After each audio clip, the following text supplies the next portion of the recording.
Procesi numërimit të votave për zgjedhjet e 7 qershorit po shkon drejt përfundimit, ndërsa Komisioni Qendror i Zgjedhjeve ka hyrë në fazën finale të rinumërimit në disa vendvotime.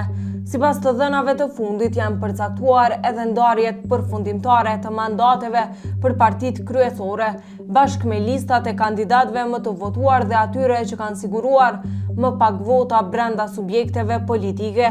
Pjesa më e madhe e deputetëve të legjislaturës së kaluar do vazhdojnë të jenë pjesë e përbërjes së re të kuvendit, kurse 9 deputet do të jenë të rinj. Në lëvizjen vetëvendosje më i votuari është Albin Kurti, ndërsa listën e mbyll Fjolla Ujkani. Në Partinë Demokratike të Kosovës kryeson Bedri Hamza, ndërsa vendin e fundit mes fituesve e zë Ariana Musliu Shoshi.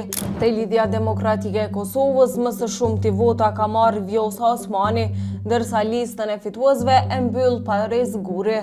Te Aleanca Ardian Gjini është më i votuari, ndërsa Teuta Haxhiu mbyll listën.